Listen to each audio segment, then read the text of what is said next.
Thank you, Honorable Speaker, sir, giving me the opportunity to speak in the August House relating to this Leading Bill 2024, which was introduced in the Lok Sabha in August 9, 2024, seeks to replace the Indian Bill of Lading Act 1856.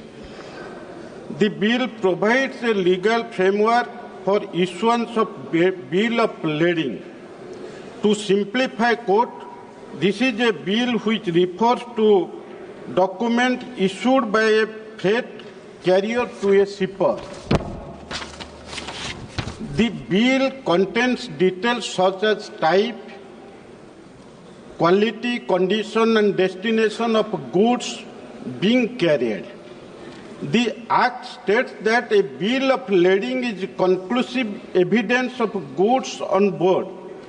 It grants of all rights of suit and liabilities regarding the goods by the receiver as per the bill of lading, or any third party to whom the receiver may transfer ownership of goods. The bill retains all provisions under the Act. The bill adds that the central government may issue directions for carrying out the provisions of the bill. Further, this is a legal document issued by a carrier to a shipper detailing the specific of goods being shipped, essentially acting as a proof of shipment and the receipts for the cargo, and is a crucial for international trade in India, where a significant percentage of cargo is shipped overseas. Using this document, however, precise data on the exact percentage of cargo shipments in India solely relying on bills of lading is not readily available. So, the Lading Act 1856, which is going to be amended relating to this bill only to transferring of all rights in respect of the center, a contract contained in the bill of lading, along with the property to the consign or endorse of the bill of lading, ensuring that transferred bill of lading in the hands of a bona fide holder to be treated as a conclusive evidence of the goods being laden on board. So, though the substantive aspects of the said Act continue to remain relevant, being a pre-independent statute, it is imperative that the provisions of the said Act require to be revised without changing the substance or spirit of the said Act, so as to bring in line with modern legislation in order to facilitate simplification and ease of understanding. Further, a new provision is proposed to be incorporated in empower the central government to issue directions to carry out the provisions of the proposed legislation. So, in the context of what incident had happened in Odisha, in Paradip port in 2009, one Mongolian vessel, MV Black Rose, carrying a cargo of 20,847 metric tons of iron ore and 920 metric tons of furnace oil, sank near Paradip port, Odisha, under mysterious circumstances.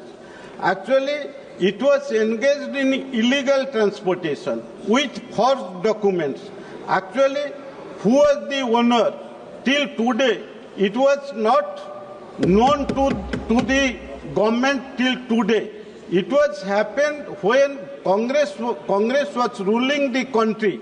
At that time, I was the MP of that constituency, Jagatsinghpur MP constituency. Yes. At that time, when this incident happened, at that time, that government of Congress could not trace out the owner of the ship, and till today it is under the investigation.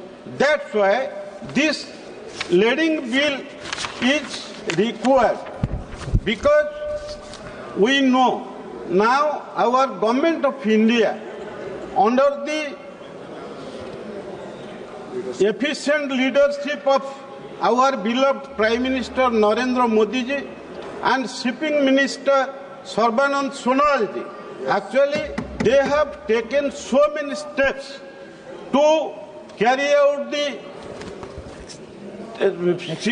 business relating to sea. Yes. So, in this context, I would like to mention here that Odisha is enriched with so many minerals, like iron ore, manganese, coal, and so many minerals are there. And our coastline is around 480 kilometers from Ganjam to Baleshwar. So many ports have been established, like Paradip, Gopalpur, and Dhamra ports are there. So it is also the planning of our government of India. It is the planning of our Honorable Shipping Minister and beloved Prime Minister. So many ports will be established, not only all over India, in our states also. Yes. So, by the government and by the PPP mode of investment, so many ports are going to be established in Odisha.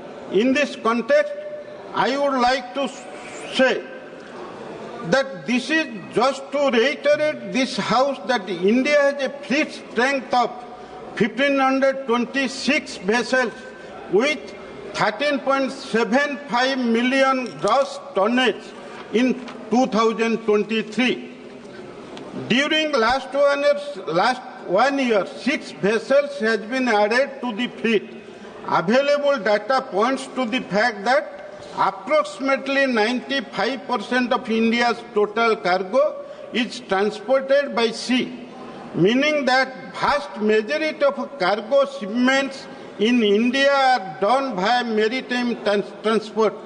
This translates to around 95% of the country's EXIM merchandise trade by volume being moved by sea.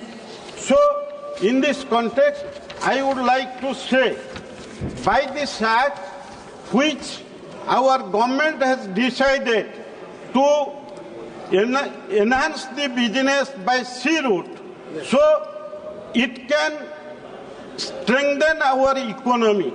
That now, what relating to the strengthening our economy in 2027, our beloved Prime Minister there is a target that around more than 5 trillion core economy will be there. Now we have already reached in 4.4 million dollar is there. So that's why when we are going to become the third largest economy in 2027, in this context, the business relating to sea route. Yes. So in which way our government has taken steps, efficient steps, so that in future our country will become a developed nation in 2047.